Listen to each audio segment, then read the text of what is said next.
Hi to all. I am Mar Introini, Global Chair of G100 Global Networking and founder and political analyst from the blog thesustainabilityreader.com. And today is a very special day. And it's after 5 years of steady work from G100, we came again, once again, with this webinar on violence against women. And with a smile, we always say that. We start with a smile because we have hope. And we walk the talk. We don't just debate. We try to influence the agendas. We try to gather around different cultures. Today, we are going to listen to two people that represent 12 countries. So we could trust that we could make senses to what is change. But I'm also very happy today, joyful, because we joined with Youth Engagement Win, 2 wins together. And when you do that, you need leaders. You need a new concept of leaders. You need leaders that are compassionate, that have expertise, that have knowledge, and have a heart and a soul for the message. And why not? They have poetry. So, and for that, we have that leader, that charismatic leader, that is Anita Powell. I would not say welcome, Anita, because this is your house. You are hosting this, and so I say thank you from the deep bottom of my heart that you allow me to be together with your win, still together on trusting that we could make a change, even small. Thank you, Anita.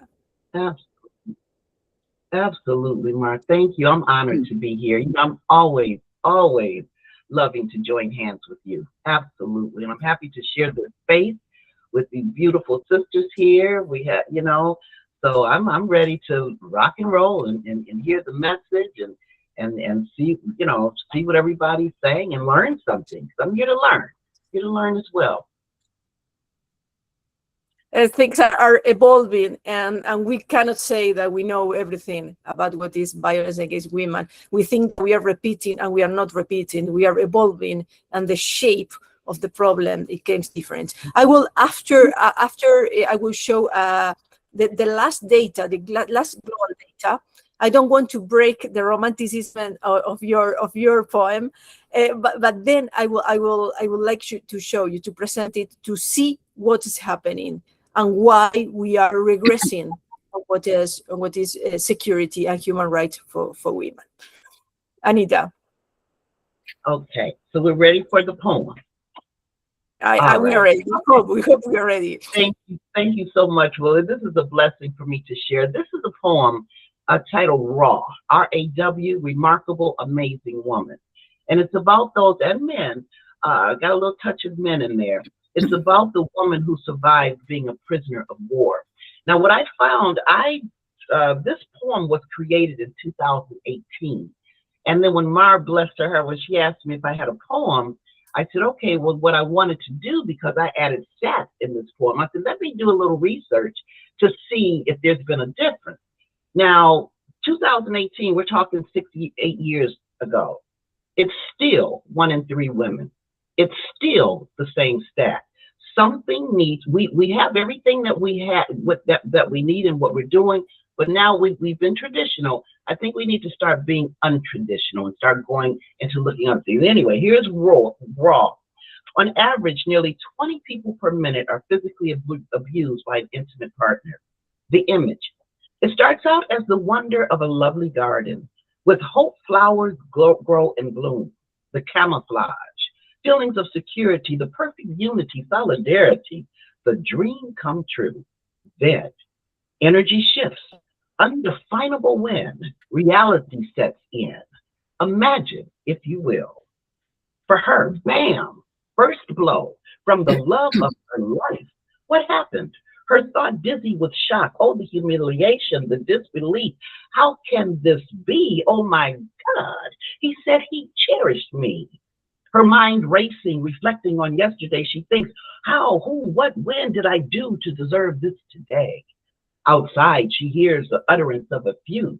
Oh, she could leave if she wanted to.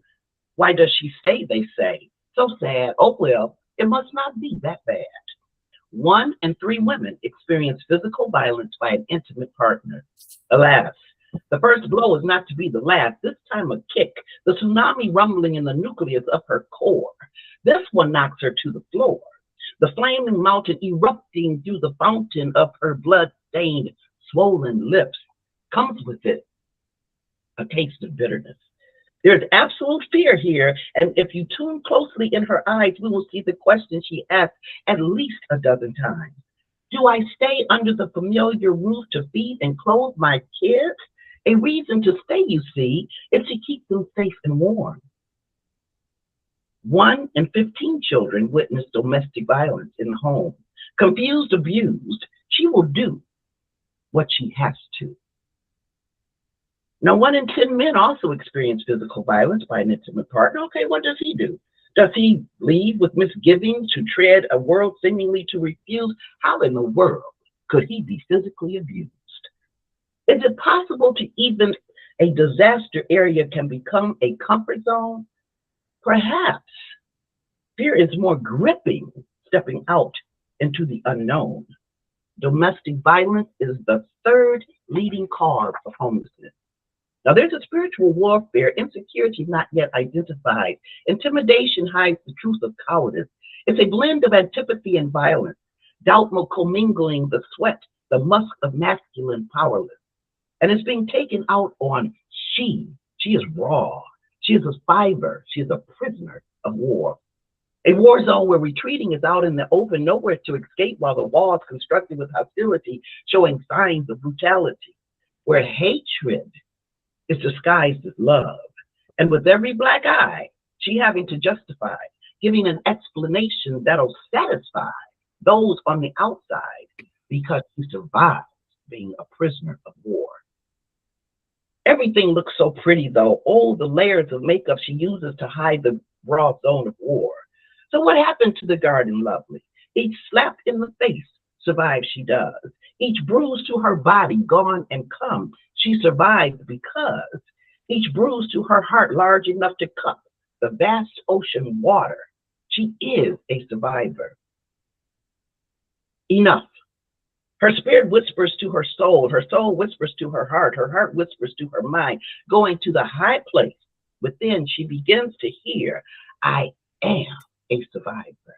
I am a survivor. Then energy shifts, definable when truth's realization sets in. Imagine, if you will, a chokehold. Her breath wafts across the enemy's face, eye to eye, soul to soul, spirit to spirit. A force inside her guides her to vocalize, you will not kill my spirit. In an instant, her presence reveals how brave she is. Layers to his soul she peels, discovering concealing of the Achilles heel. A psychic of destruction and defeat, her spirit has great tenacity. She knows it's time to leave, one way or another, and she prays. If he preys upon her, does she fight to the end? 1 in 3 female murder victims are killed by an intimate partner. Or if need be, to save her life, is she willing to take his? She is remarkable. She is amazing. She is wonder. She is raw. She's out of the zone of war, a prisoner no more. She looks up to the heavens, a prisoner no more. She looks down from the heavens. Beloved, she is. I wrote this poem to share with you as a poet. I wrote this poem to share with you the experience of my journey. Thank you so much.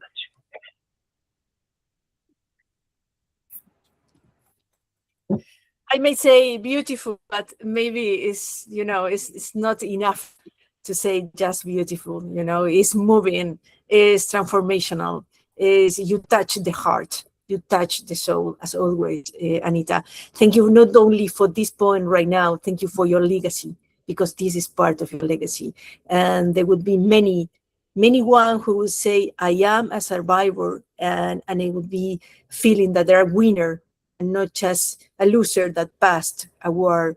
So thank you for that, for empowering people. That is direct empowerment. Well, thank you so much. Thank you. So after this moment is movement, a movement. I think Belinda, Nila, I see your faces, and I know what you're feeling. No, it touch your heart. So let's change. We are going to change the mood. We are going to become more, United Nations, global data. I'm sharing now. Could you see it right now? Yeah, could you see Oh it? yes. I would like. I think always that global data, it's important for us to be focused and to position ourselves on what we are discussing when we talk about violence. In 2022, all data from United Nations, 676 million women live within 50 kilometers from a deadly conflict. 50. 87% increase in conflict related to sexual violence violation. 54% of countries lack consent-based legal definitions of rape. And nearly 90% of organizations working to end violence against women and girls are reporting reduction in essential services. And that's why we are here. We are to up from organizations. There are only 5% of the organization at the global level say that they think that they're becoming sustainable, not the rest. So this is a crisis, and we are regressing.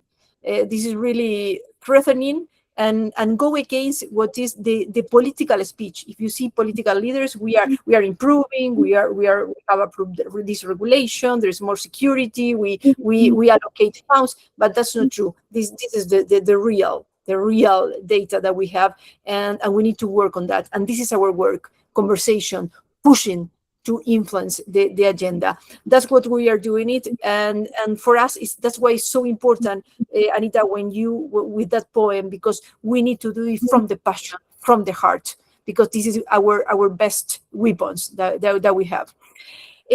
Today, Jitendra was next on the agenda. He had problems of connections, I imagine. So we pass to Tanya Mattox, from Ownedness and Wisdom, so needed on violence against women. Tanya, the floor is yours. Thank you. Thank you so much, Mar, and thank you, Dr. Anita, for blessing us with that poem. That's always a stark reminder of what actually happens. I am the child of a survivor of domestic violence. I remember photos that I was not supposed to see of the blackened eyes that my mother had. I remember this photos that I was not supposed to see of the choke marks around her neck. So this is a very passionate and heartfelt space for me. Thank you, Martha, for inviting me. Thank you, Dr. Anita, well, both of you and your wonderful wings for inviting me. I am an advocate for women who are in the domestic violence space, and I'm learning more about gender-based violence. That is a broader space of domestic violence, because it includes not only the marital relationship, couples in that relationship, but dating partnerships, other more non-traditional partnerships, and just by the very nature of your gender, being female. As Mar shared in those statistics, we see what has happened and what the numbers show for women who are so close to conflict in their particular countries or areas, and also the violence, even the sexual violence that they end up subjected to because of those conflicts. Those are sometimes far removed from us if we're not living in those areas. So I'm thankful that Mar had those statistics from the United Nations to show what she said. Admittedly, the politicians often don't share with the general public what's actually happening. I appreciate you ladies being here. I appreciate your energy. I feel it through the screen. And as a person who's currently going through a domestic violence awareness and training, I've come across some information that's very important, and that's to form trauma related responses to women who are in that particular relationship or who find themselves trapped. It's amazing. It starts sometimes subtly and over time. Domestic violence is a pattern. A lot of times we connect with the violence, physical violence, and bruises, as I've described. However, it can start very, very slowly and deceitfully as an act of love and care. And he really cares about me. Then you are being asked not to socialize so much with your family. Why are you going out with that friend? The isolation begins. He's moving you further away from your support network.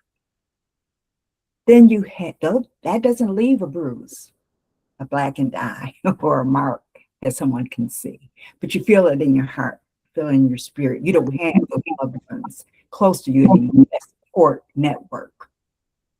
Then there is the control of the finances. Let me handle that. You don't need to worry about that. I'll take care of it. More control is taken from you. It's your autonomy taking you away from that. All those measured and calculated steps begin to take a toll on your soul. Then the gaslighting tells you things. Don't you remember that? You said that. Don't you remember I told you that? And you're wondering, well, did I? He begins to plant those seeds of doubt, making you think that something's wrong with me. Why didn't I remember that? Well, I came to learn that trauma that you experience from the abuse, and yes, financial abuse is abuse, not only the physical abuse. Mm-hmm. That actually takes a toll on it, changes your brain. You begin to not remember the same. You begin to not communicate the same. You might stammer and stutter because the doubt has taken over inside yourself, and it's been intentional. These are the subtle signs that we who are onlookers need to be aware of. Have your eyes open. Have your ears open. What is she not saying? Why did she say, I have to ask first? Did you notice fear in her eyes? Those are signs. And to avoid making her situation worse, it's better not to ask direct questions. I came to find out that the monitoring is real. The surveillance, checking your social media now. There's access to spyware tools. There is a lot out there. There's digital abuse, in other words. Not only was there the other abuse, the financial abuse, the emotional abuse, telling you all that you're not, and getting you to believe that, getting your family even to believe that their loved one might really not be as wonderful as they thought. All these different seeds, and then now you add to it the digital abuse. Women don't have the luxury all the time to just Google something or call an 800 number, a hotline for their assistance, because with the digital abuse, they are being surveilled. They, with the GPS being tracked, their movements are being tracked. They don't have that autonomy. So in a loving way, make sure you protect their safety first, preserve their choice, because it's not always easy for them to jump and run or to do something different. Because with this digital situation here, they're being watched. Social media is being tracked. They're watching who you follow and who follows you, all these things. So be very subtle, and then preserve their dignity. If something's shared with you, hold on to that. Make sure you think before you ask certain questions, because that question or the answer to it might actually be putting her in jeopardy, as opposed to providing the help that your heart so desperately wants to give.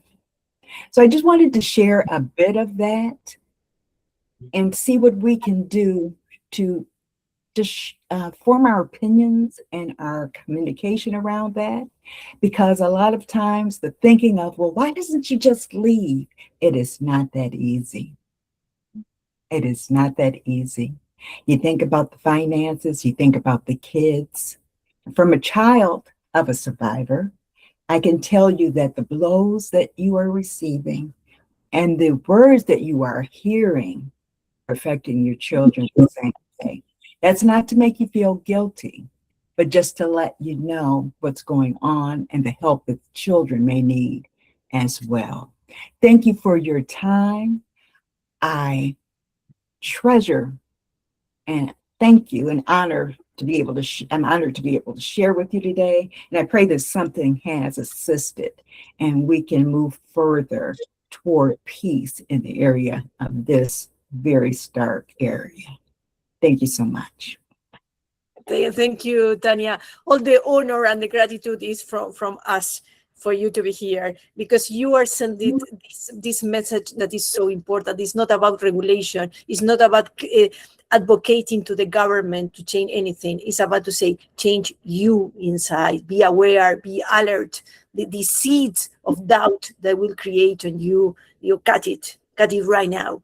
And this is youth engagement, and that's why we have Anita. Anita, this is amazing from Tanya. It really is, Tanya. Thank you so much. Yeah, when you were sharing, what I was thinking and what I meant in the beginning, that we have so many beautiful, powerful, enlightening programs and resources. When I was saying how one in three still remains 8 years from 8 years ago, I was thinking, and even before that, I was thinking before here, just after being invited, that, you know, we need to incorporate, we need to keep our traditional resources, but we need to now start going untraditional. I think we really need to start understanding there is power in what is in here is what is out there. And that is the second universal law of correspondence. I think, because I was thinking in my particular situation, what I began to do is just visualizing this person not there. I began to visualize different things. And what I did as a result, I didn't realize it, that as I began visualizing the person is not there, I began visualizing happy energy in my home.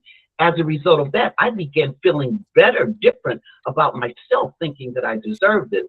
So my particular thing is, once we get to that realization, things will change. But in the meantime, we cannot be judgmental of our sisters and brothers. We cannot be having prejudice and bias. We are to use compassion and pray, that because it is real. The law of correspondence is real, and we need to start, whether we embrace it or not, it doesn't matter, because it's immutable. It is something that does not change. And I think we need to bring more awareness to people so that we understand that it starts in here. I've got to change in here, but now I need someone to help me. So there's got to be more awareness about this. We got to go metaphysical, because we've been physical for a very long time. Now it's time to incorporate that metaphysical component to see if that may change the stats. So thank you, Tanya. That's great, Anita. Thank you so much, Tanya. Jitendra, welcome. Just could you hear us? Yes, you are muted. He is the only man in the room. So we are very much looking forward for your insights on this, on your take from Jitendra. Is our global advisor for global networking from India. He's a champion on gender equality and an awardee on what is fighting for women. So thank you for your complicity, Jitendra. Just a kind reminder, you have 5 minutes. So please, we are many souls and brains together today. So please, the floor is yours.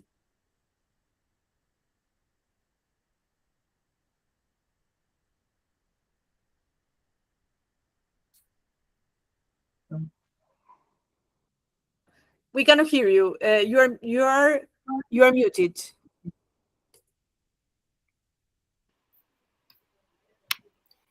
Yeah. Good evening, everyone.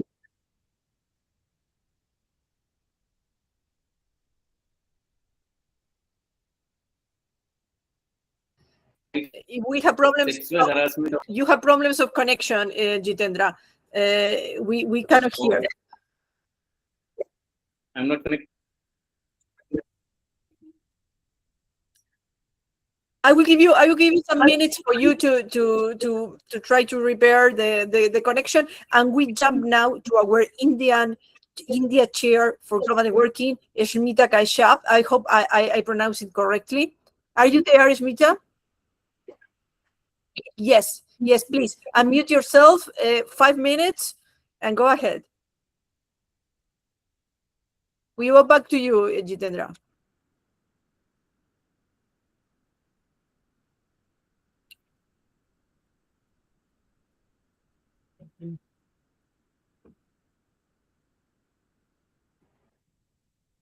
Yeah, no, we cannot hear you.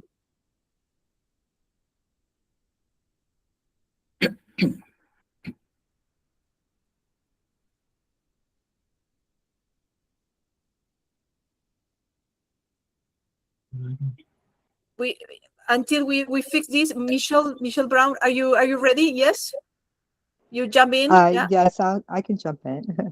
All right. First, thank you, Mara and Dr. Anita, for the invitation. And when I received the invitation, my business and my line of work, we normally deal with the perpetrator and trying to change and modify their behavior. So I said, let me do a little research and switch and see how I can look at it from the survivor's point of view. So what I'm going to be discussing is how system, culture, and silence enables the ongoing of violence towards women. And while abuse can take many forms, physical, financial, I believe Tanya touched on it in her speech, it can take many forms, not just physical, it can be emotional. Abuse rarely survives on its own. It's often reinforced by environments that protect silence more than truth, appearances more than people, and conflict more than accountability. When many people think about abuse, they picture a single incident between two individuals. But abuse does not grow in isolation. It grows in systems that fail to protect. It grows in cultures that normalize, control, domination, and fear. And it grows in silence from families, institutions, and communities, and even workplaces, that sometimes even from individuals experiencing the harm themselves. We must understand something clearly. Silence is not always agreement. Sometimes silence is survival. And I believe Tanya touched on that earlier, right? Sometimes it's not that they want to stay, just sometimes me being silent is my way of surviving. Many women remain silent because speaking up can come with its consequences. They fear retaliation, they fear judgment, they fear losing financial stability, housing, sometimes their children, relationship, or community support. Some fear not being believed at all. Others have spent years being conditioned to minimize their pain. And unfortunately, culture often reinforces this conditioning. From a young age, many women are taught to tolerate discomfort in order to preserve the peace. They are told to be nice, don't overreact, don't speak loudly, keep your family together at all costs, or don't make a scene. Many are taught to question their instincts instead of trusting them. Society often romanticizes unhealthy behaviors, right? Jealousy becomes love, control becomes protection, and emotional manipulation becomes passion. How many times have women heard the phrase, he only acts like that because he loves you. He only, excuse me, every relationships have problems. You should try harder. These messages may appear small, but they are oftentimes normalized and become harmful. And then there's the systems, right? Not just culture and silence. And there's the systems that also reinforce violence against women. Too often, systems respond to abuse only after serious damage has been done. And women may encounter barriers in legal systems by not being believed, right? Or saying they caused it or brought it upon themselves. They also may encounter barriers in healthcare systems, workplace environments, and even housing. Some women are financially dependent on their abusers. Some of them lose custody of their children. And all this becomes fear-based for not allowing them to speak up. For many women, leaving is not simply a decision. It becomes complex and sometimes dangerous. We must also recognize that abuse not always physical, emotional, right? We know that it can be psychological as well. Gaslighting, Tanya mentioned that earlier, becomes a major barrier for women as well. And yet survivors are often questioned more than the offenders are. And I noticed through my line of work, the perpetrators don't get as harsh questioning or interrogation as the survivors do. People all often say, why didn't she leave? I believe Tanya mentioned that earlier, right? Why did she stay? You could have did something better. What were you thinking about? And why do communities sometimes protect reputations instead of the survivor? Especially we see that with, celebrities, right? When sometimes they rather protect their reputation other than, the women that were suffering from their abuse. Okay. The truth is, abuse thrives where accountability is weak. It thrives where people stay silent to avoid discomfort. It thrives where harmful behavior is normalized instead of challenged. But silence can be broken. And that's why conversations like this that we're having today matters. Awareness matters. Education matters. Teaching our young people about respect matters. So if we teach the generations that coming up, then maybe we won't have that. What's that statistic, Dr. Neal? 1 in 3 women. Maybe that can finally change to none in 3 women. We can create a culture where women are believed the first time they speak. We can create an environment where asking for help is not met with shame. We can challenge harmful jokes, harmful controlling, and also behavior and toxic relation patterns that are sometimes romanticized. To anyone who has ever felt unseen, dismissed, silenced, or blamed, your experiences are valid. Your safety matters. Your healing matters. And your life deserves peace, dignity, and respect. As we continue conversations like this, I encourage all of us not only to think about abuse as an individual issue, but as a community issue. Because prevention begins with the values we teach and the behaviors we tolerate and the systems we build and the silence we choose to break. And as a person who, like I said, I mainly deal with the perpetrators, and I can see where if they were taught at a young age or at any age on how to to respect themselves, then they can also respect others. Thank you guys for your time. Thank you, Michelle, for this amazing message that you leave. It's a wonderful speech. Congratulations. Awareness, education. Why it's so important to focus on what is self-empowerment? And you say also the community, but it's also the community. If the self-awareness is first. And why it's so important? Because the violence all over the world, the most violent crimes are because of their partners, are because of domestic violence. So it's still that. So it's not something completely external. There is something inside the woman that is accepting, maybe because of education. So thank you so much for bringing that. You know, we are giving really a message of empowerment. No, it's you first who have to fight back. This is you. Thank you for that, Anita. Absolutely. Yeah, thank you so much, Michelle, for that.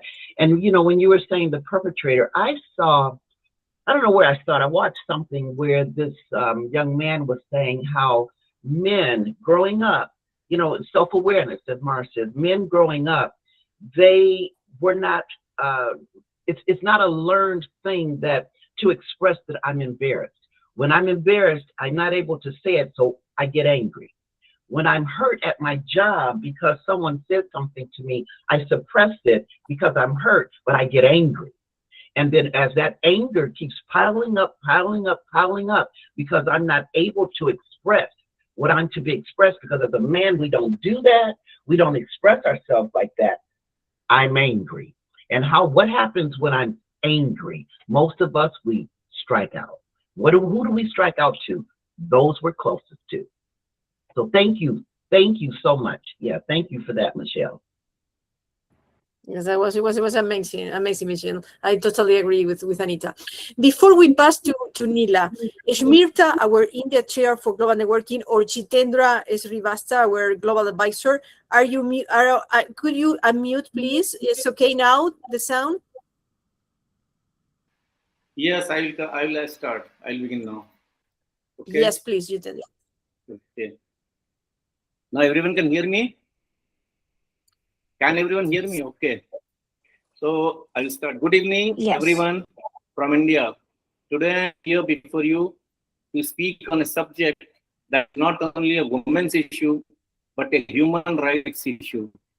A sexual harassment of women at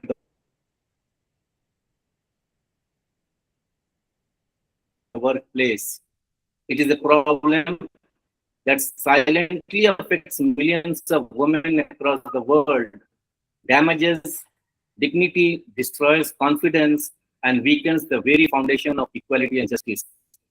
A workplace is meant to be a space of growth, creativity, and opportunity. Sexual harassment is not always physical. It may appear in the form of inappropriate comments, unwanted advances, sexist jokes, suggestive messages, intimidation, misuse of authority, or creating a hostile work environment. Often women are forced to choose between their dignity and their career. Globally, the issue is widespread and deeply rooted. A global survey conducted by ILO revealed a disturbing reality. Many victims never report such incidents because of fear, shame, lack of trust in the system, or fear of losing their jobs. This silence is one of the biggest strengths of harassment culture. Harassment survives where fear survives. And now let us look at India. India has made important legal progress in addressing workplace sexual harassment. A landmark moment came after the famous Visakha judgment of 1997, where the Supreme Court laid down guidelines for preventing sexual harassment at workplaces.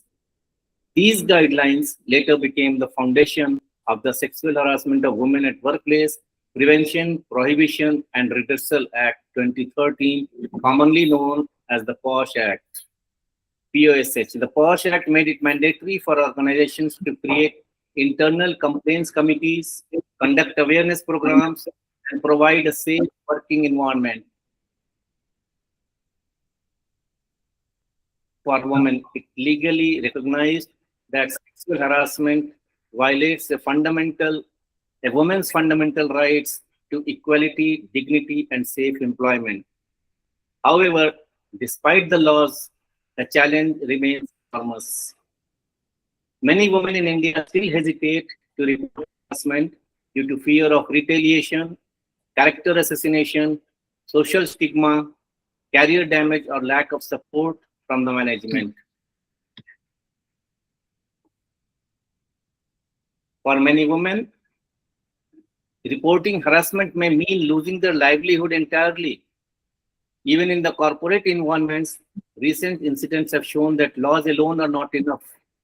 Reports continue to emerge about toxic workplace cultures, weak complaint mechanisms, and lack of accountability. We must therefore understand an important truth. A law can punish harassment, but only culture can prevent it. Creating safer workplaces requires collective responsibility. Men also have a critical role to play. Gender equality cannot be achieved if men remain silent spectators.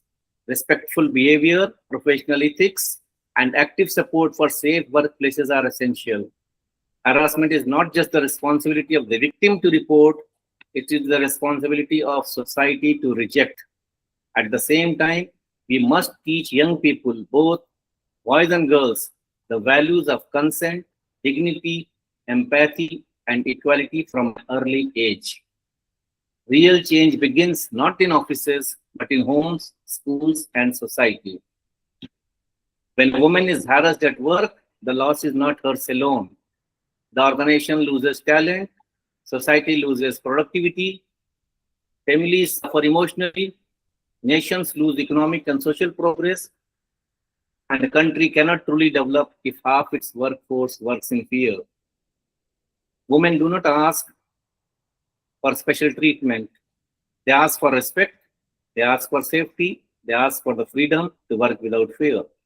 Let us therefore commit ourselves to building workplaces where women are valued for their talent, not judged by gender, where silence is replaced by support, and where dignity becomes non-negotiable. I would like to conclude with a powerful thought. An empowered woman at work is not a threat to society, she is a sign of a progressive society. Let us work together to ensure that every workplace across the world, especially in India, becomes a place of opportunity, equality, dignity, and safety for every woman. Thank you. Thank you, Jitendra, for always supporting us, for being a man, a remarkable man that support women in a wonderful way. And you are a consultant, and you have worked as human resources consultant, so you know very well what that means. So expertise, knowledge, and passion, because you also put your heart on this. This is something that we appreciate it so much. And for me is, and Anita, I don't know if you have the same feeling. When we listen to Michelle, it was about what is intimate partner, and then when we listen to Jitendra, is in the job market, no, in the workplace, and in both lack of support, fear, isolation, so it's the same. You see, it's a different environment, exactly the same feeling. So how important is, as Jitendra says, and Michelle also says, the support of the community, as what we are doing right now, no? So having a resource, no, to grab to that. No, Anita, don't you think so? I do. I sure do. Thank you, Maria. Thank you, Jitendra. So good to see you, my brother. Thank you. Yeah, that was excellent. And again, you say about the workplace, Michelle, the home, the workplace. There's a common denominator, and I think we're missing what that common denominator is. And again, I think we need to go a little bit deeper than, keep all of what we're doing, but we need to add something, because there is that one common denominator. And I think it's not as complicated as we may think that it is. I really enjoy, when you said the fear and symptomatic versus signs. We see the signs, the symptoms we don't see. We don't see the heartbreak. We don't see the different psychological effects. So I want to thank you for that, and bless your heart for bringing in the human rights, because I was thinking about human rights article number 5. That includes domestic violence. That includes bullying and all that. So thank you so much. I really appreciate you. Thank you. That was great, Anita. We pass the floor now to Nila Khan. You need to leave. I know it. So you're just on time. Nila is UK chair for mental health wing. So we have another wing that join us. Mental health. How important isn't it? So thank you so much, Nila, for joining us.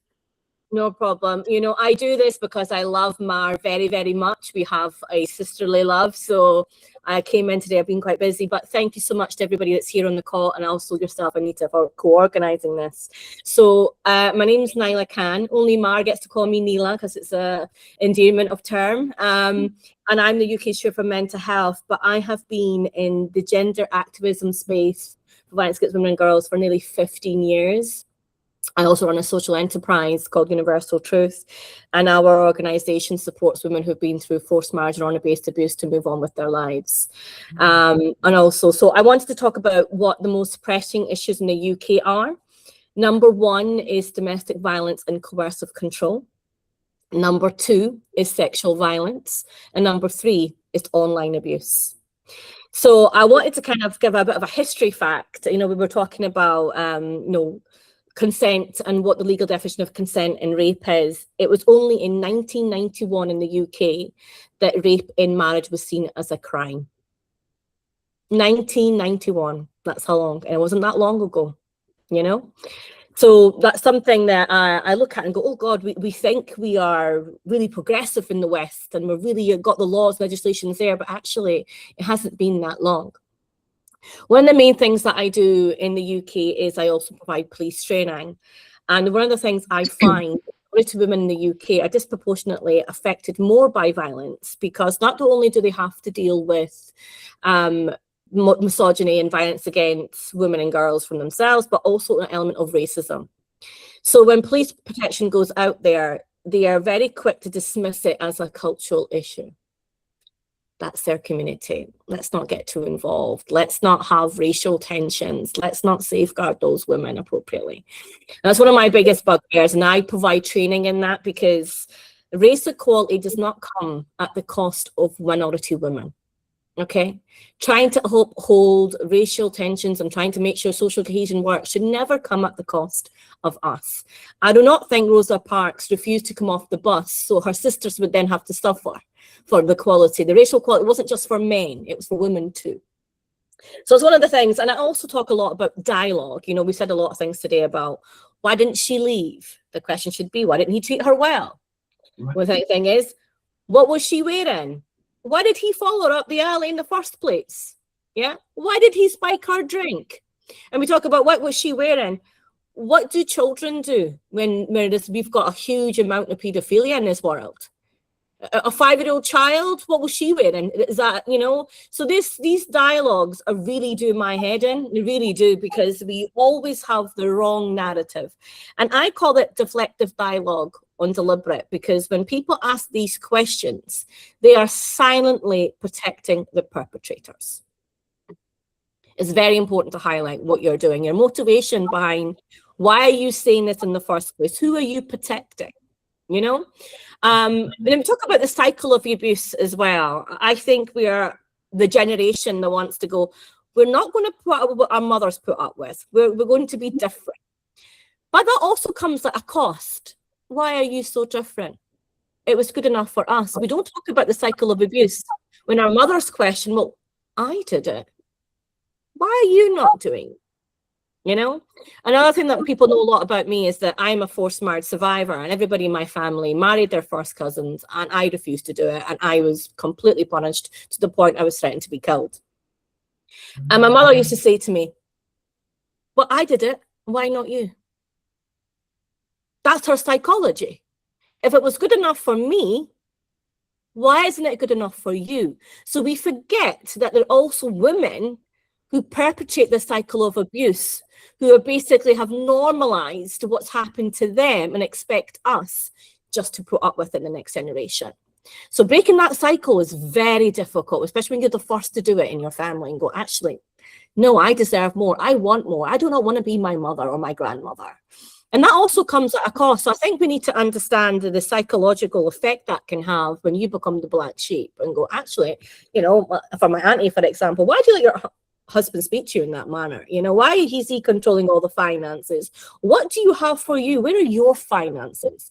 And somewhat, we also have the structural, institutional misogyny we have to deal with, because let's be honest, the wealth is what, 94% with men. We only have 4% of wealth in the female side. There's also that, but there's also the idea of you should just look pretty and have a nice husband look after you. Why can't we have both? Why can't we be pretty and have a rich husband and also have our own money? You know, what's wrong with wanting all of that? You know, and I say, look, why not? Why can't we have it all? You know, we procreate life, we bleed every bloody month for the humanity, but we can't have it all.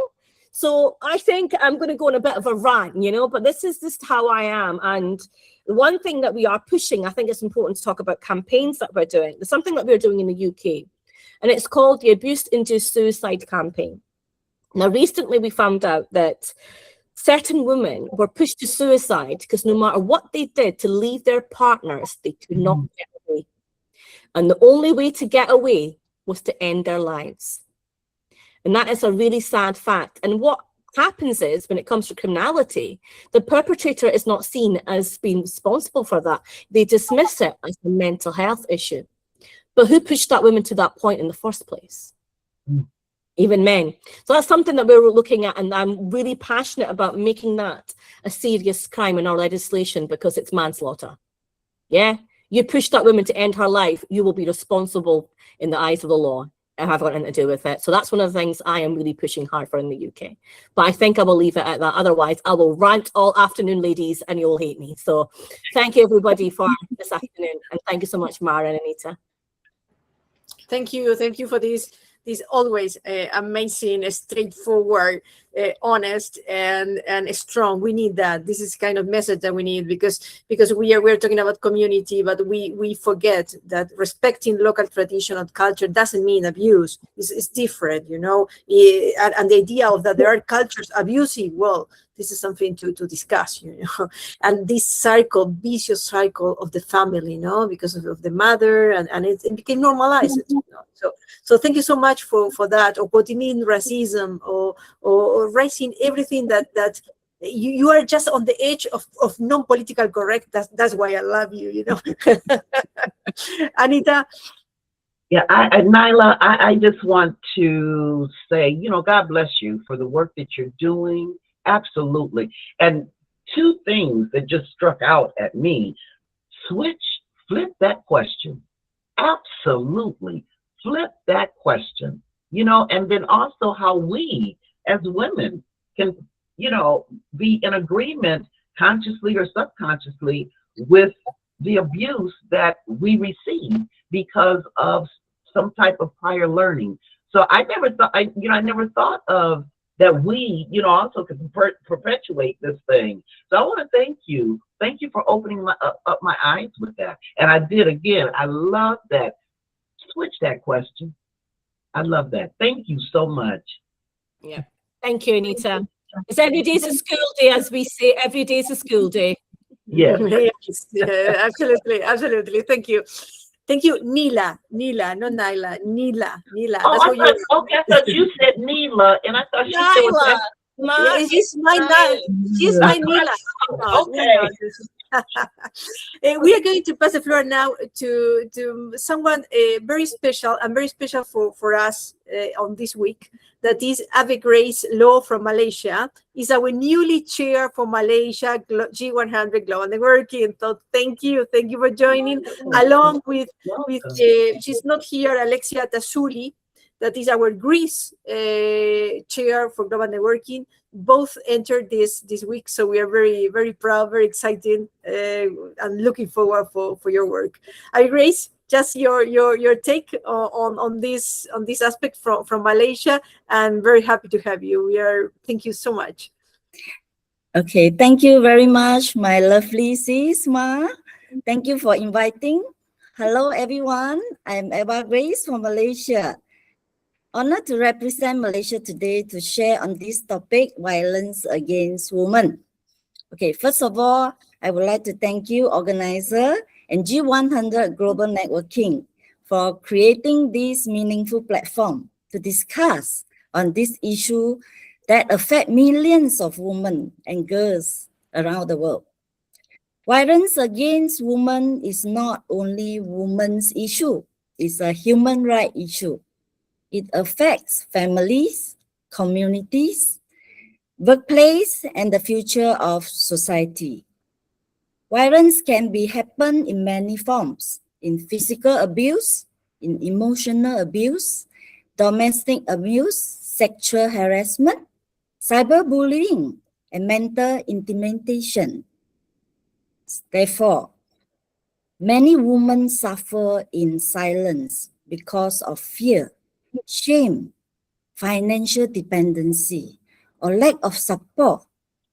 In Malaysia, we are very grateful that awareness is growing and more organization, government agency, NGO, and community leaders are actively advocating for women's protection, education, and empowerment.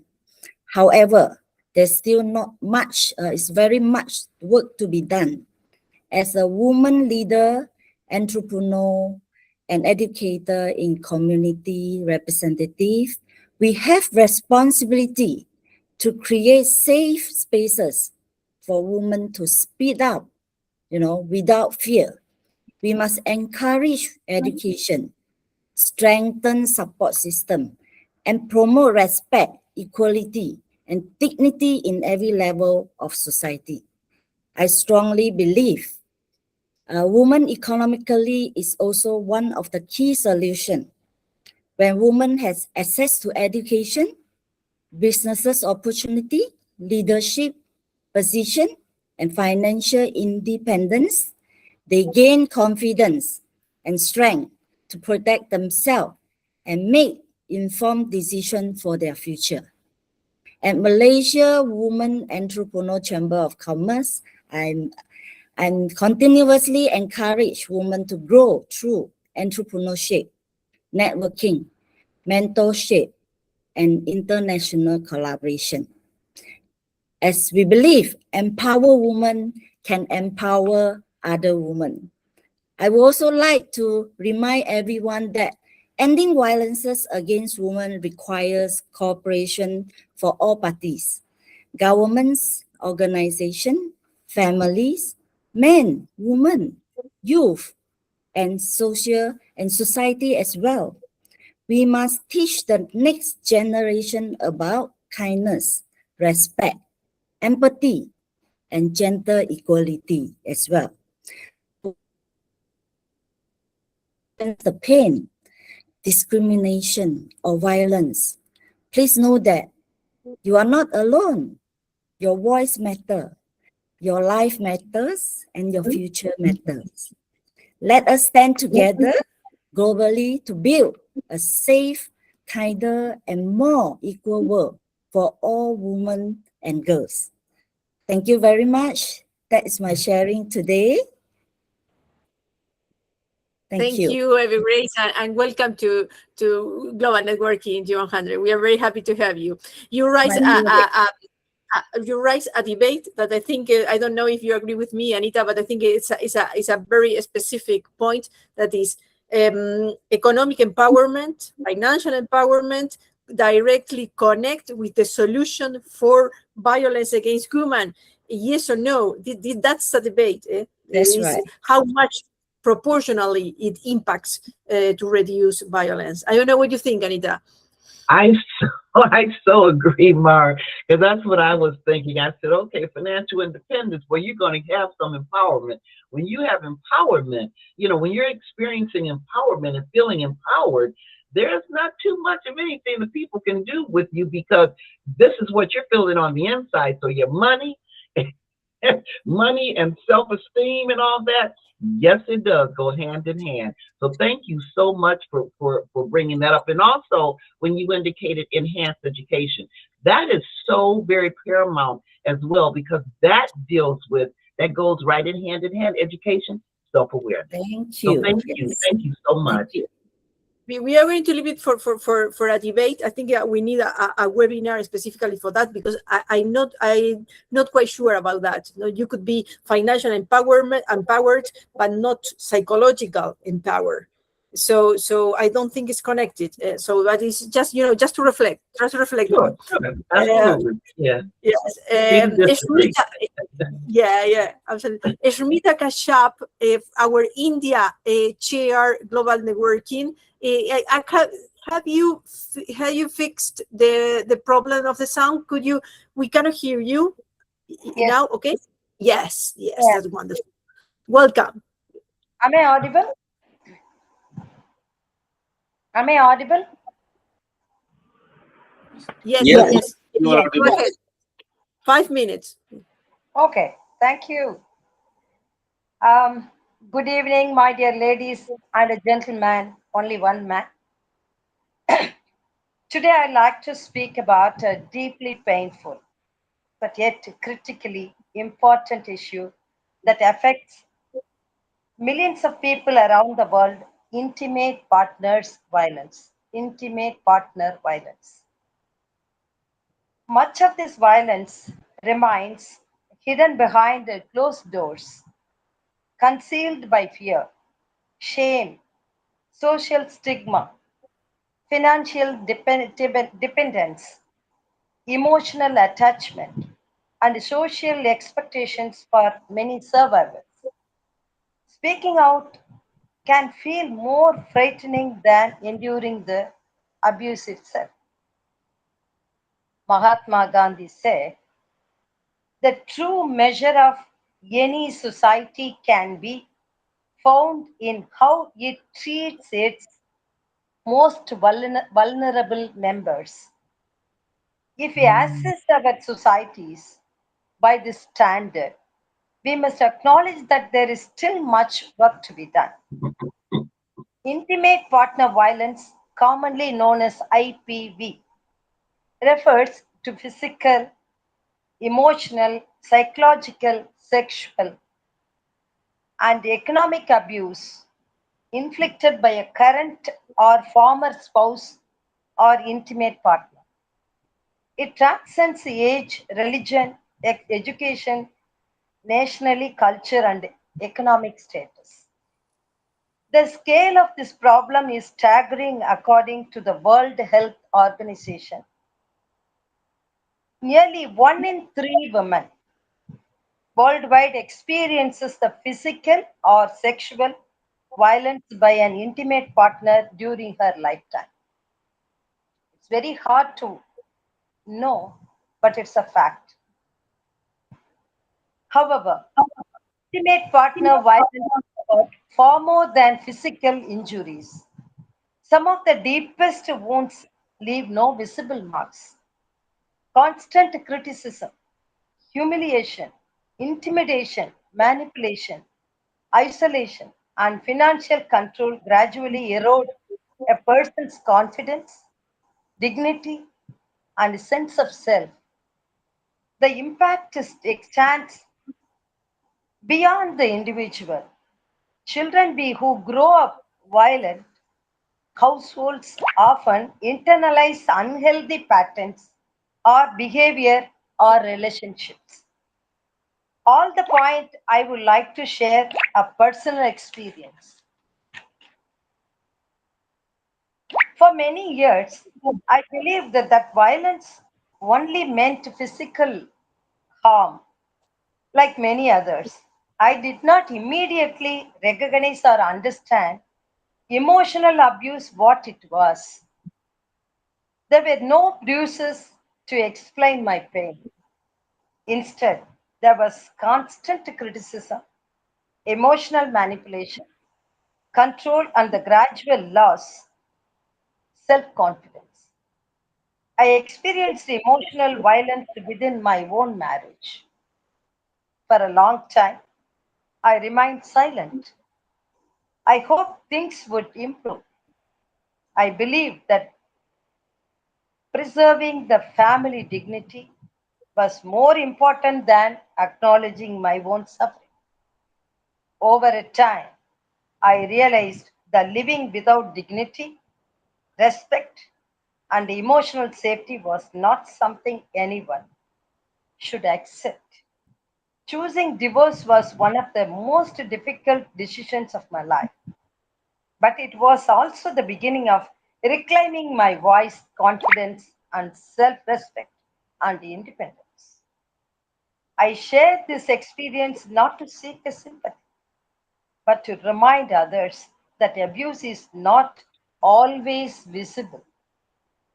When we turn our attention to India, the issue becomes even more complex due to social, cultural, and economic realities. India has made important progress in strengthening legal protection for women. The Protection for Women from Domestic Violence Act 2005 was a landmark step because it recognized the emotional way of life. Vertical, 1 minute, 1 minute, Smita, 1 minute, 1 minute left. Okay, yes. thank you. 1 minute. Thank you. Sorry. That's it. Continue.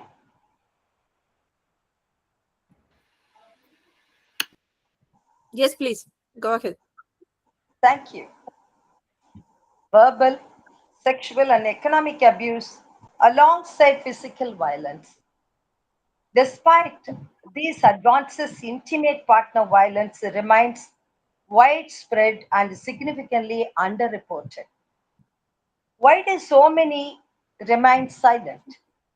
Fear of social judgment, concern for children, financial dependence, emotional attachment, and pressure from family members often prevent survivors from speaking out or leaving abusive relationships. Perhaps the more important question is, why do we continue to tolerate violence in the first place? While laws are essential, legislation alone cannot eliminate abuse. Lasting change requires a transformation in attitude and beliefs.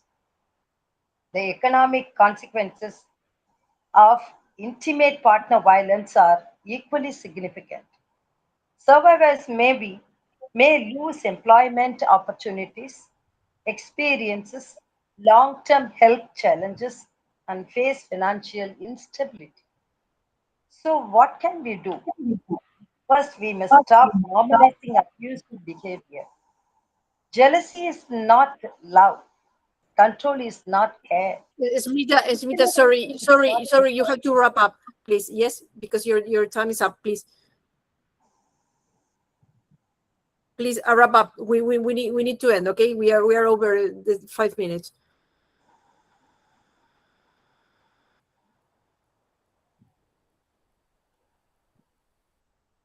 Final thought. Final thought, please. Conclusions.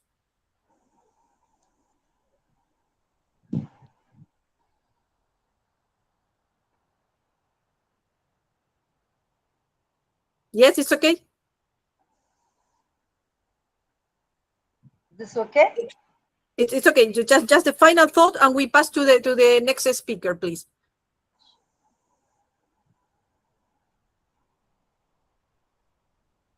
Yes, it's okay. We pass to the other speaker.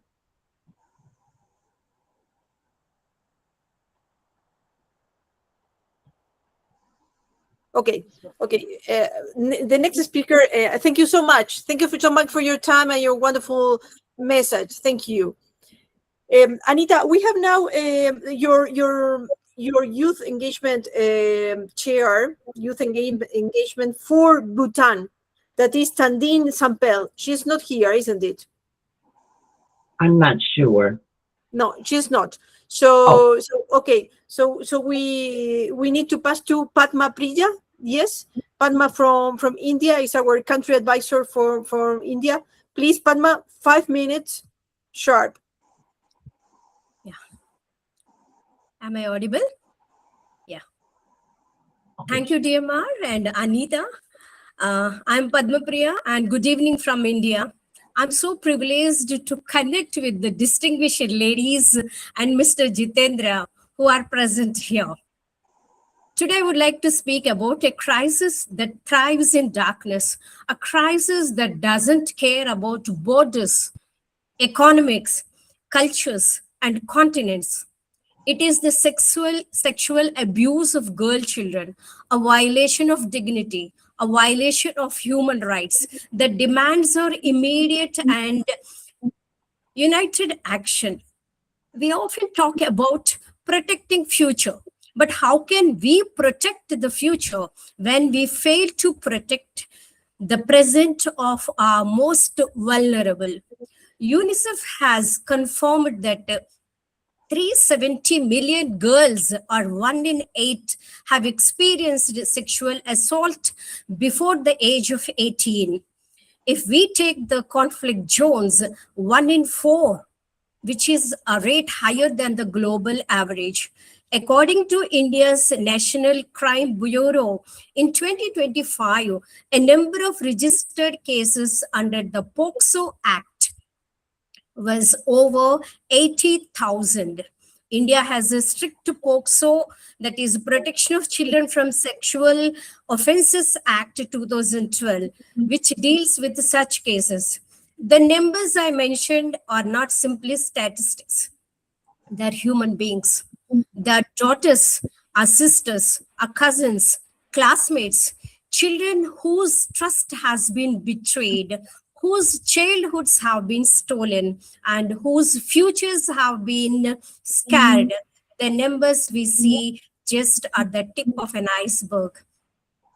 In India, sexual abuses cases, the abuser is usually someone the child knows and trusts. It could be the neighbors, relatives, family members, teachers, and friends. This is a betrayal of trust story. In many cases, it continues not for once.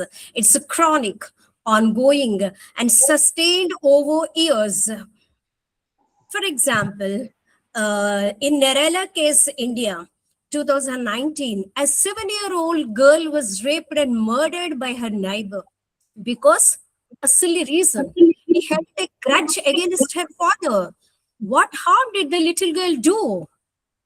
Really, sometimes when we listen such, our blood boils like anything. In the Rotherham child sexual exploitation scandal, UK, 1997 to 2013, 1,400 girls were abused for over 15 years. 15 years. How can we believe? Whom can we believe? And you know, a French surgeon abused 256 children aged under 15 while they were anesthesia. Can we imagine? We can't even imagine in our wildest dreams, you know. How can we forget the recent Jeffrey Epstein sex trafficking ring, USA? And we all know that case. Out of are more than 200 women and girls, most of them are 14 to 17-year-olds. They were trafficked and they were put into this abuse. Through open sources, AI, deepfakes, and after the digital world, the safe been stripped away. Cybercrimes involving the exploitation of minors are increasing globally, and the child safety experts call it borderless exploitation. Then the impact, starts from post-traumatic stress disorder, flashbacks, nightmares, clinical depression, higher comorbidities, and many more to name. Then what the action we should take?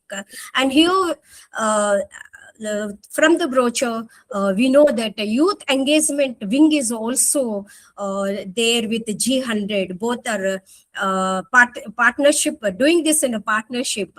So we have to do that. We must shift this shame from the victim to the abuser. We must educate families to to believe their daughters rather than silence them, as we must tell them about good touch and bad touch.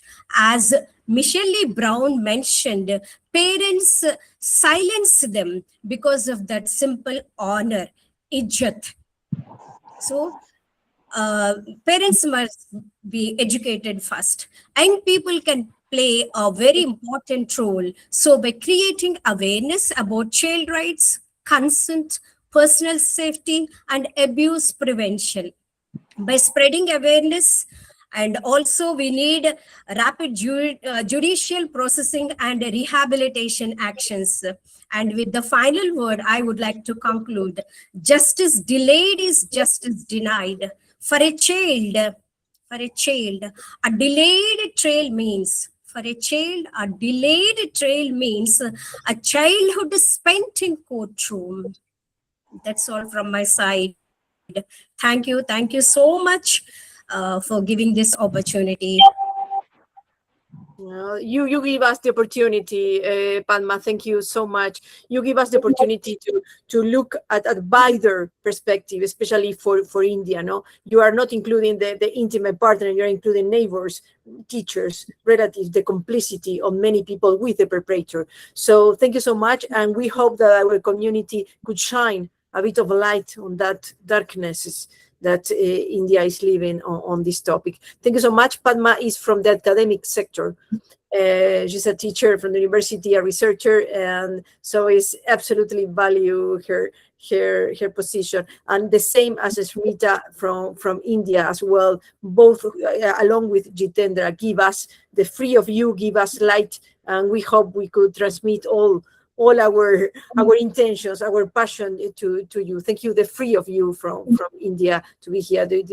Thank you for that, really. Anita, before we pass to Sheila Garce, the New Jersey State Chair for Youth Engagement Win, before that, Anita, any comments? And we give the floor to Priscilla.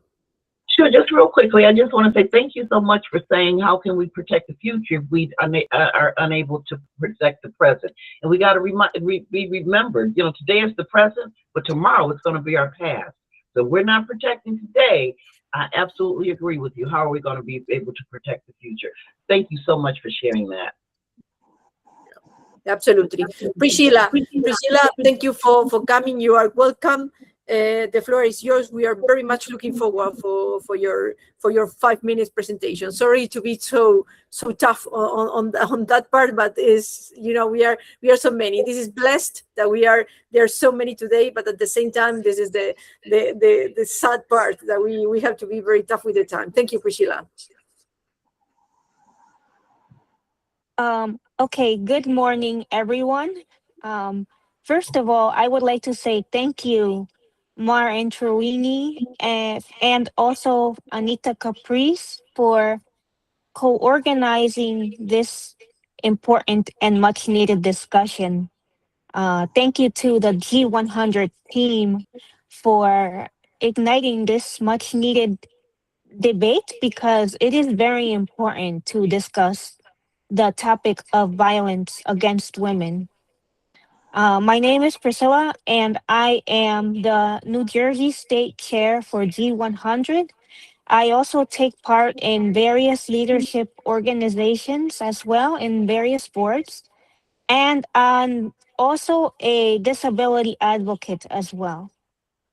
One of the focuses that I would like to speak about is not just about the violence against women, but I want to add another perspective, and it's violence against people with disabilities, because that is a topic that most people don't really recognize, and they forget, is that people with disabilities also face violence too. And not only the people with disabilities, but another percentage of people who face violence is youth. The young people who face violence, and they transmit it to the schools, and they start bullying other children because that's what they see in their home. And that is very heartbreaking. And for people with disability, they are nearly 4 times more likely to face violence, not just from their families or partners, but also the very same people who they have to depend on for caring. Sometimes the caregivers who are very frustrated and they have to deal with a lot of other responsibilities take it on them, and inadvertently, they cause harm to the people who have disabilities. And the added barriers that they face is the communication, the fact that they are dependent on other people for help. That part is tough. And I would like to also share an experience that I had to go through when I was in school. When I was in college, I had a roommate which I was rooming with my first year. She at the beginning was very nice. She seemed like a person that I could, ask for help when I needed, or, who I could trust. But then little by little, she started doing very things that, were a bit concerning. But at first, I thought, it was nothing out of the ordinary. Until one time, one experience that really, made me think and made me reflect more on, wow, this is really concerning, is when I dropped a flash drive on the floor, and then I was trying to find the flash drive on the floor, and it got mixed up with her stuff. And I depend on my touch in order to feel where everything is, since I cannot see. And when she came into the room, she got very mad. And she chose to yell at me and say, "Oh, why are you rummaging through my stuff?" And I told her, I'm trying to locate my flash drive. She said, "Well, then you should have waited for me or sent me an email in order to help you find the flash drive when I came back to the room." And she chose to get mad at that. And then the next day, she put a cactus on the dresser. And when I was trying to locate one of the remotes that I needed, I ended up injuring my hand because she put the cactus on the dresser. And, and then she started doing other things that were very concerning. But the most highlighting experience that I had was that. And another thing that she also did was put a roll of newspaper between her side and my side to divide the territory so that I don't go over and supposedly touch her stuff. And, that was concerning because now that I think of it, violence can also be subtle. And I only learned this because there was a forum in college when I had to attend a forum on this very same topic. And one of the things that was that it is something that can be subtle. And as a person with a disability, you have to face extra challenges. And those very same challenges can also be, I could say, like, very challenging, because sometimes you need other people to advocate for you.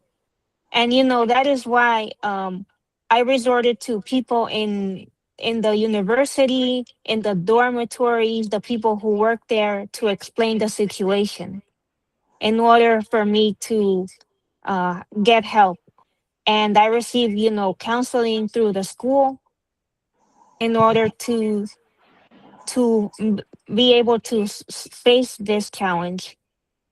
And One thing that I would like to say is that violence against youth, especially between youth, is rising and it's more prevalent.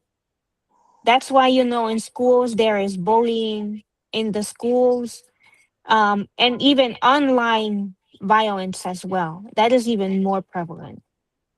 And that is a topic that, has to be discussed. But in order to make sure that this is head on, is that there should be better cooperation between governments, and especially those people who have the power to be in the legislature, to create better policies so that they can tackle and recognize that this type, that engaging and continuing to engage and not protect the people who need it the most when it comes to facing violence, is a public health issue, because violence is a public health issue. It affects your mental health.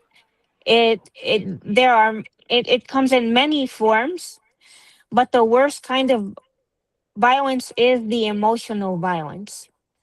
And that is something that we should focus.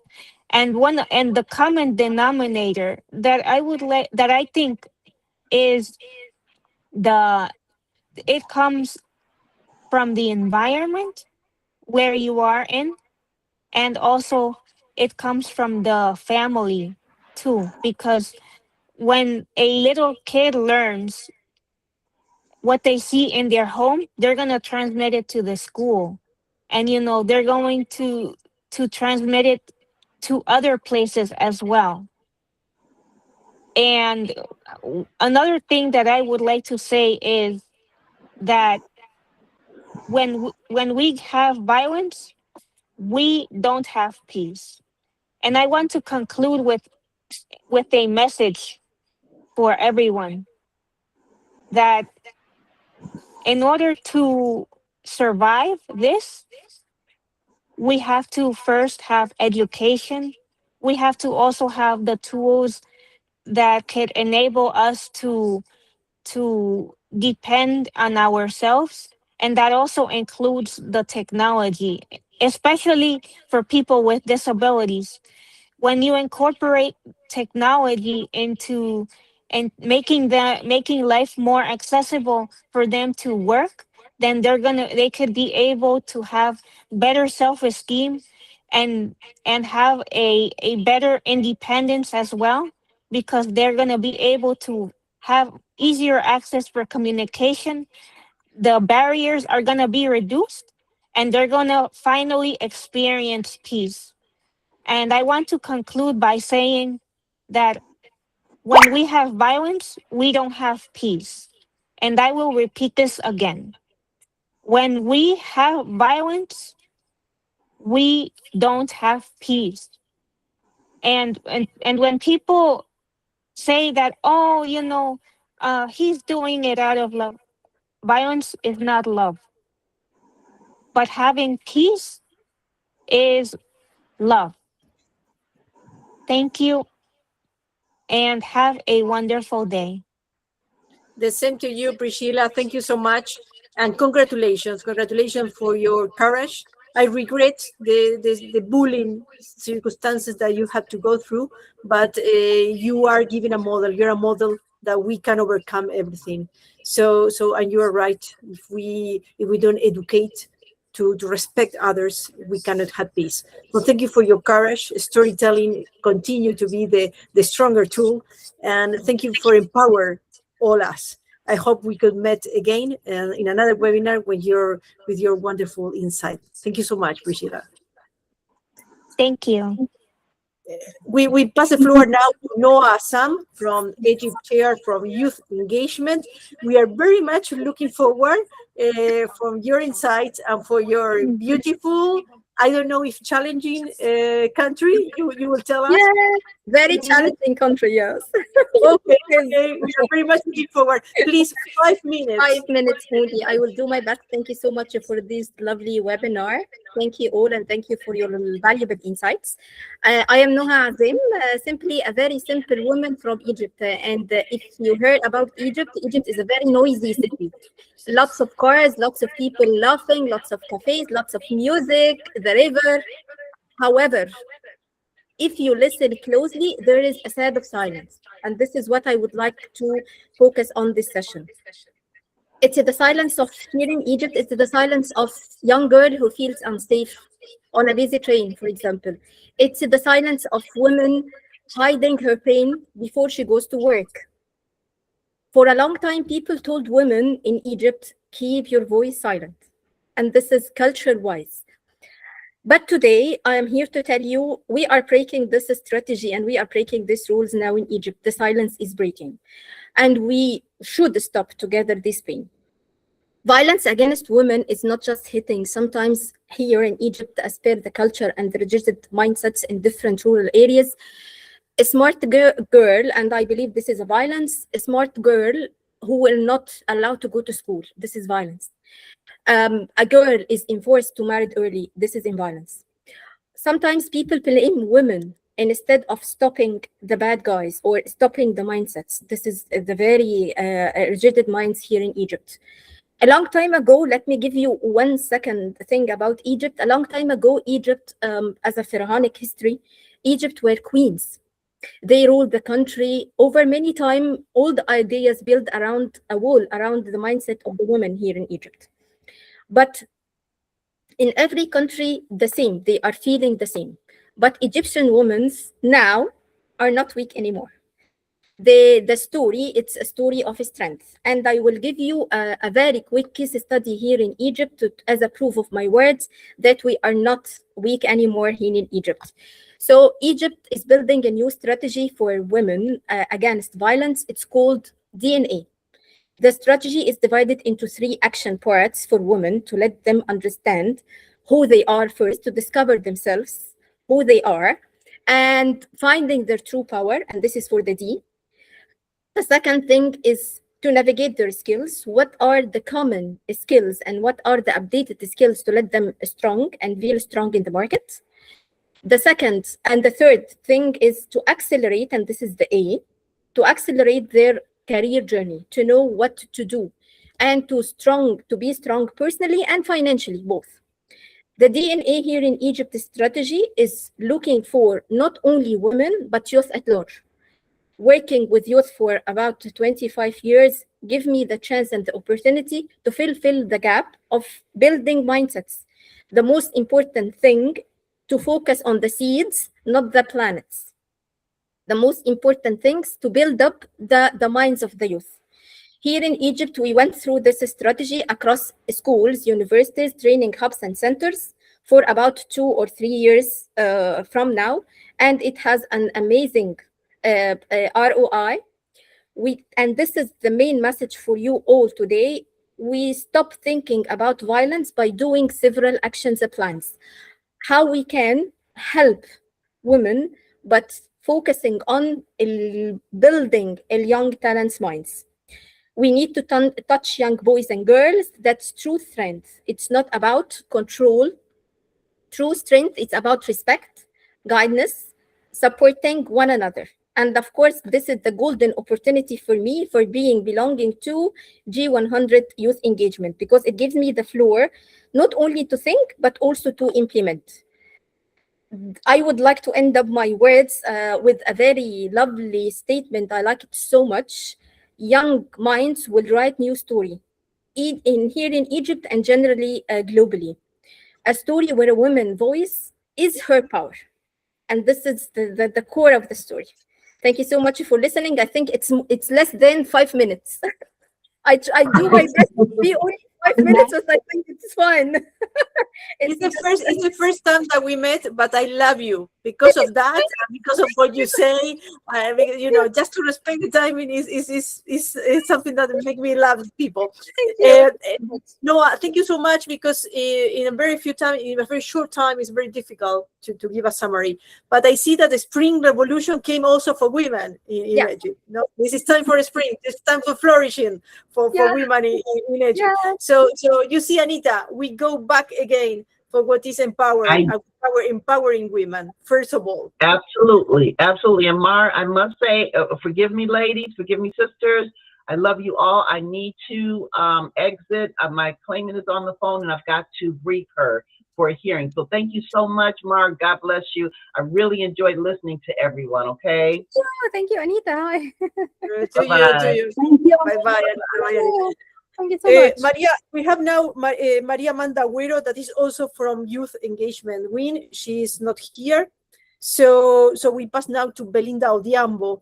Belinda Odhiambo is our Kenya chair for Global Networking, and Thank you. always inspiring. Belinda, thank you for accepting the invitation. Thank you so much, Mar and Anita in absentia, for organizing such a wonderful platform and giving us the opportunity to share our thoughts. 5 minutes is a very short time, and I also have my son here who is disturbing me a little bit. So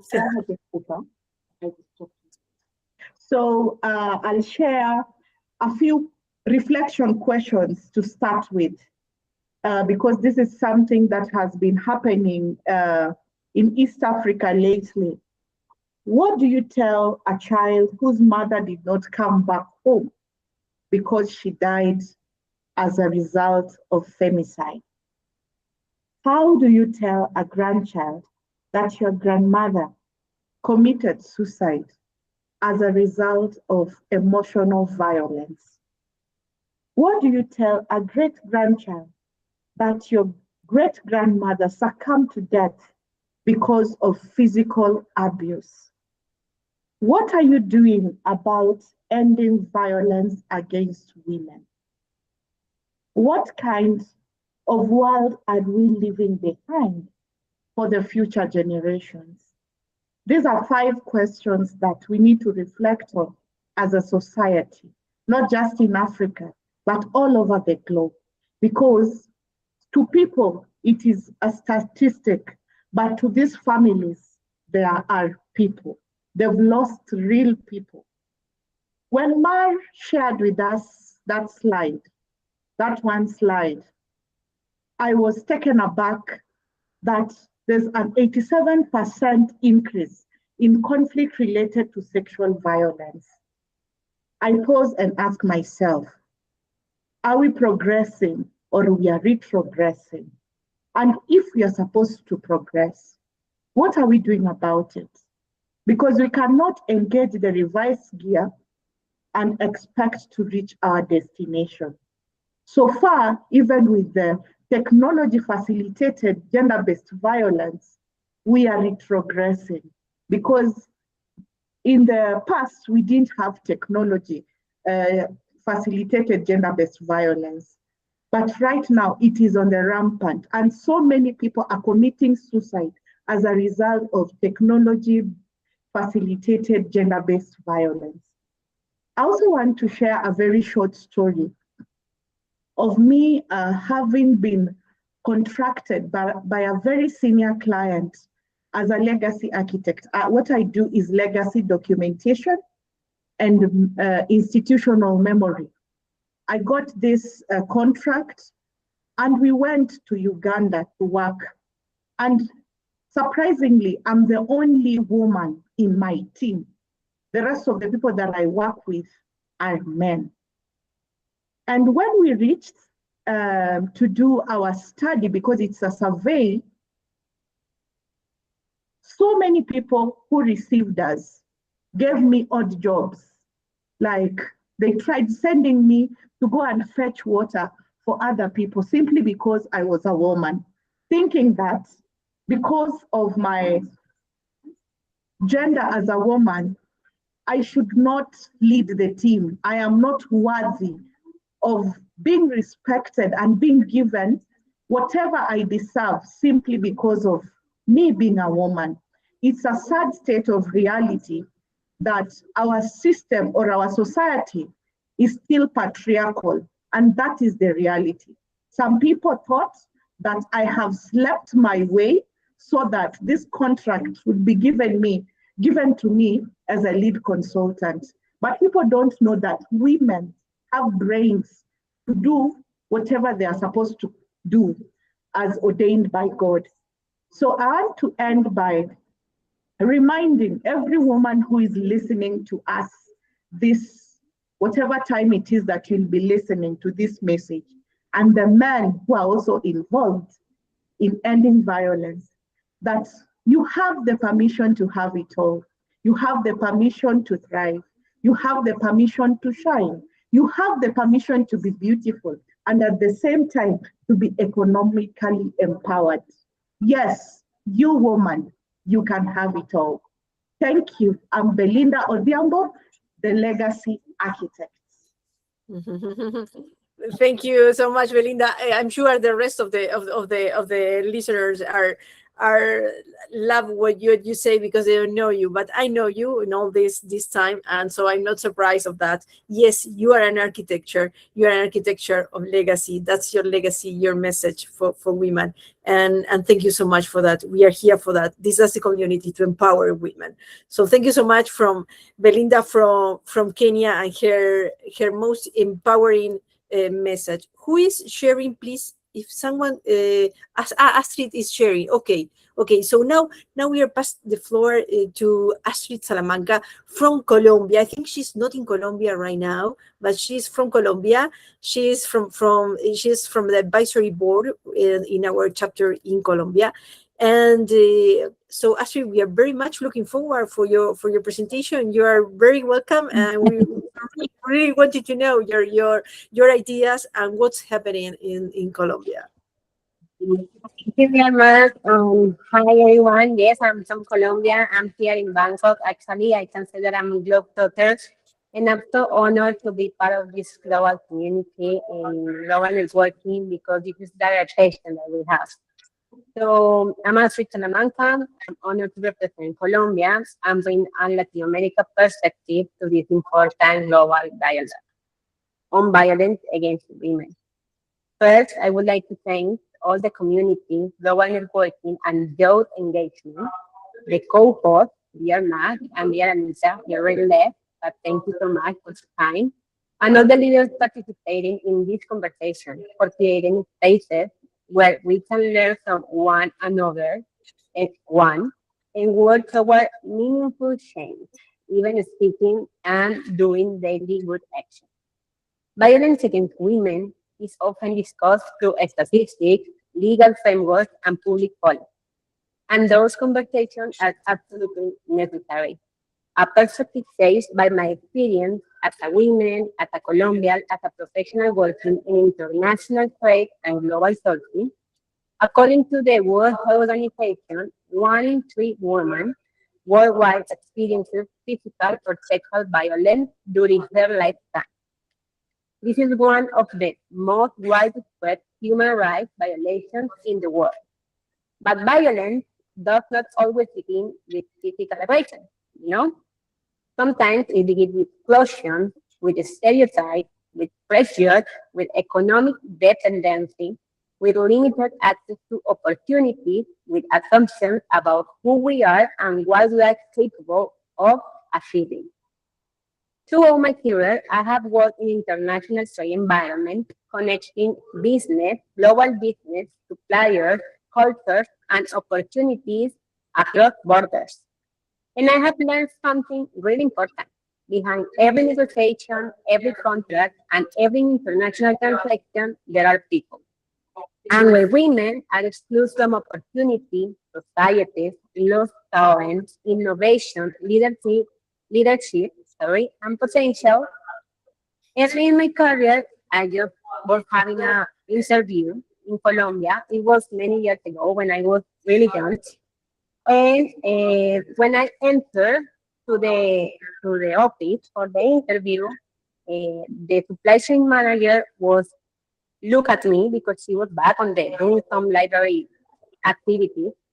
And when she looked at me, she told me, "You are so young, and I don't have young people, so I won't interview you. Goodbye." And she closed the doors. So that for me was a really great experience, but I didn't feel sad or even pissed off. I wasn't. For me, I say even it always happens because I have to face daily with men suppliers most of the time because I work for sector really, let's say, heavy sector, oil and gas, pharmaceutical, international trade. And I have to negotiate with them daily.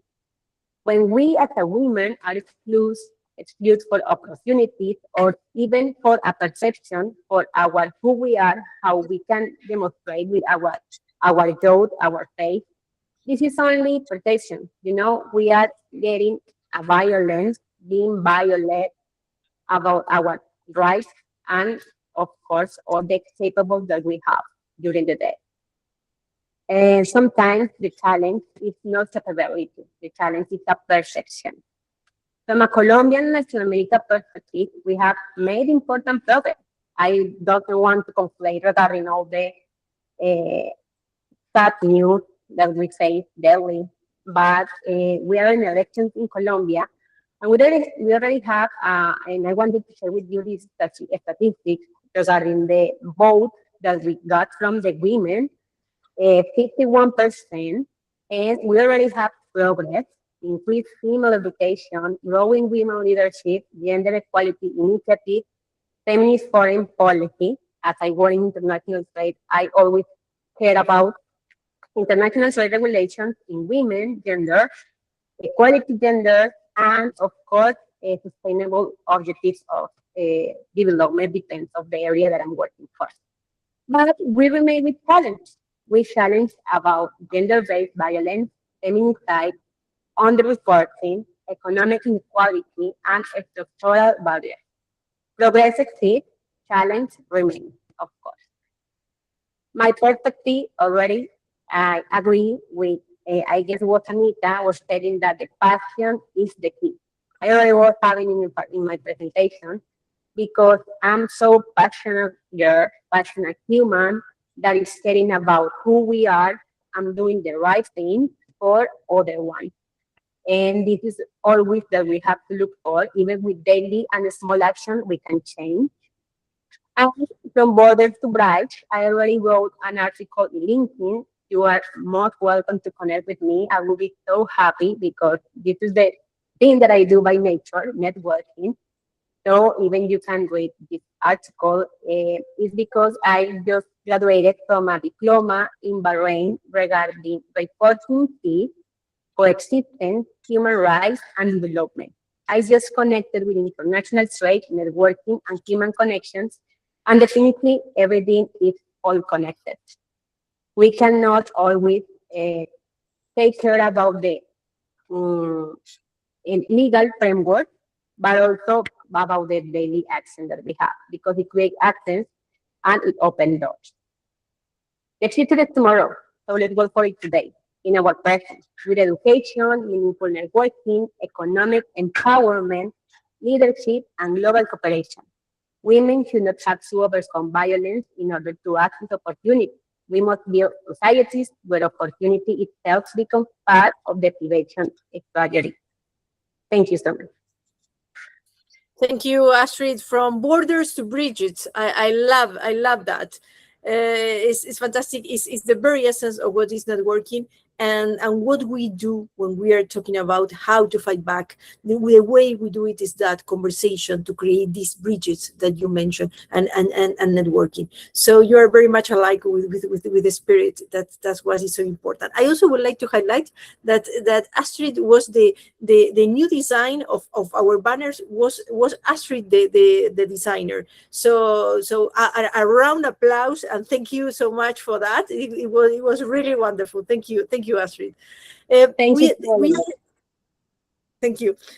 We are now we go directly with Reina Jo. our chair for the Netherlands, she's based in Curaçao. She's always bringing a new shape for everything, not only for violence against women. Reina, a wrap up. So I'm going to skip the wrap up because we don't have time for that. So we go directly 5 minutes. You know how to do it. Always, yes. And congratulations for your annual Female Leadership Conference. That we are so proud to be part of it. And some of our members, one member of Colombia, Sonia Milena Gonzalez, that she is going to Curaçao to the leadership conference, along with Ivan Muñiz, that is denim partner for Colombia as well. So we are going to have a very important presence from Colombia. They're very active. Yes, they're very good at leadership. So thank you. And Reina, please, we end with you. So I will not go at the moment. We don't have more time. So go ahead. The floor is yours, Reina. Thank you. Thank you so much, Mar, and hello, everyone. Good morning, good afternoon, good evening, wherever you are in the world. Emotional abuse against women in leadership is one of the most invisible forms of workplace harm.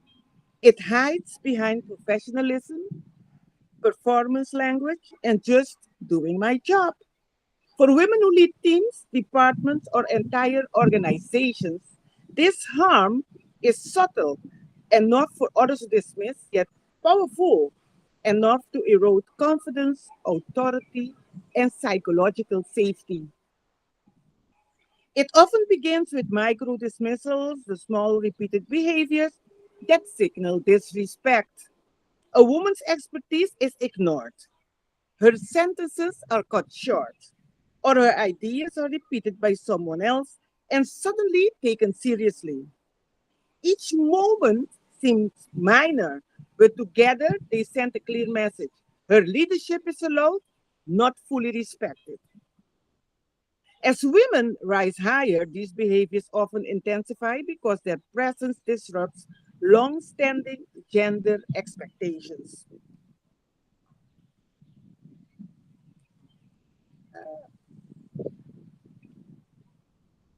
That is why we. Oh, sorry for this.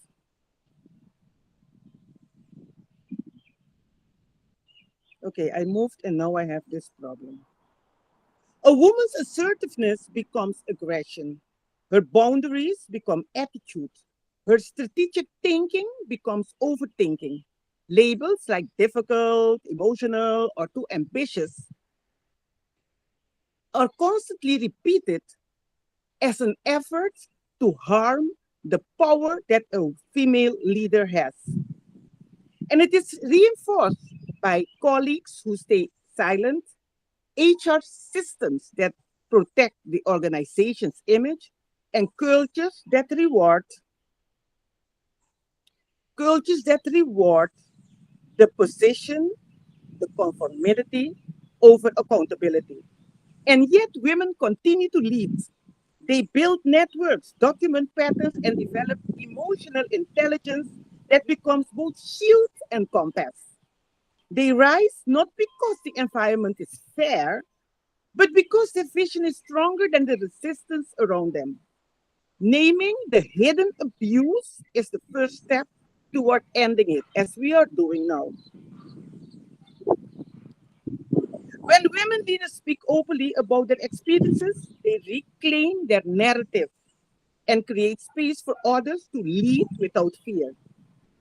As the initiator and organizer of the annual Female Leadership Conference here in Curacao, we have always been committed to supporting women as they navigate challenges they never expected to face, even as strong, capable, empowered professionals. In our steady and intentional way, we continue to uplift every woman in leadership. Each one has worked hard to reach a position, and her presence matters. These women are not only leaders today, they are shaping the path for the next generation. That is why we warmly invite you to join us in person or virtually for the 23rd Annual Female Leadership Conference here in Curacao. Our title is Beyond Empowerment, and this is on June 26, 2026. This year, we move the conversation forward. We explore what comes after empowerment, how women can lead with clarity, resilience, and community support in environments that are not always designed for them. We look forward to continuing this important dialogue about the position and the hatred actually against female leaders to strengthen the network of women who lead with purpose and vision. Thank you.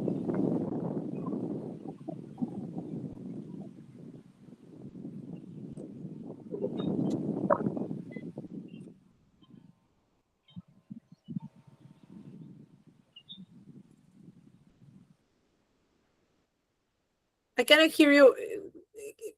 I You cannot follow hear me? you. Are you hearing me now? Yes, yes, now it's Okay. okay.